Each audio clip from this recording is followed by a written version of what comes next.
Cowgirl volleyball team. Brought to you by Farm Credit of Western Kansas. And Coach, what kind of a season do you expect? Well, we have a new staff, and I think it'll be a great competitive season, and we're looking forward to it. If you want to know a little bit more about the Cowgirl volleyball team, you go to OpenSpacesSports.com. Our coverage brought to you by many businesses throughout the Goodland community. Well, Coach, let's talk a little bit about new staff. You're certainly not new to Goodland country. I am a graduate of Goodland High School. Angie, I would guess you are somewhat excited to come back and coach at your alma mater. I'm very excited about it. It's got a great tradition, and we are looking forward to carrying on that tradition through the next few years. Tell me why you think and what you think about when you think back to the days when you played. And Goodland did have that rich tradition, making several appearances, I think you did, to the state tournament in Salina. How do you think that was cultivated? I just think time. I mean, the athletes always spent time. I'm going the extra effort, weight room, conditioning, not just playing the 3 months out of the year, spreading that throughout, whether it's volleyball, basketball, or other sports, but just being competitive and wanting to do better, not settling. How valuable is the off-season volleyball as it relates to the in-season volleyball? Extremely valuable. It was great this summer.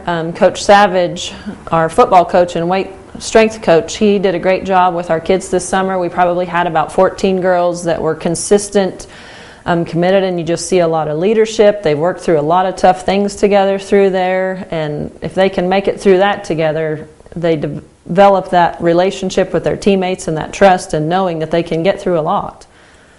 As you prepare for the season, do you have any idea what kind of numbers you're looking at as far as the volleyball team is concerned, freshmen through seniors? I'm thinking we'll have close to 30. Like I said, this summer commitment we really had probably 14 that were there consistently, but I think when season starts we're going to have close to 30. What about your coaching staff? Laura Bierman is back. She did a great job last year. She will be the assistant coach, and then China Rose is new to the program this year, and she'll be in charge of the C team. Now, as you have looked at your schedule, and you have, and I think probably even when you went to school there, one of the traditions was that Goodland would always take the volleyball team to Colorado. Oh, yes. You still doing that? We are. We start off with a match buff tournament that I want to say it's this last Friday or Saturday. I mean, it's coming up pretty quick of September or 1st of October. So it'll be a tough competition, great way to start in and try some different systems and see what works best. So is it a different brand of volleyball in Colorado and in the city than you would see typically in, say, the GWAC or your regular season schedule? Well, the GWAC is a very tough conference too, but you just go out there and, I mean, you get started right away. There's no easing into the season. It is a tough, Colorado is a big volleyball state, and you get some great competition right off the get-go. What about philosophy as far as the game is concerned? You have a particular philosophy of how to attack offensively or defensively? It kind of depends on the personnel that we have. We may run a 6-2, we may run a 5-1. We just need to try some different things when we get the kids out there starting next week, just kind of see what works best for the personnel that we have. You told me before we interviewed that you coached in Oklahoma. That's where you've lived for a while, and that you, however, have not coached for a few years due to your family, but now you come back. Is there some anxiety attached to that or not?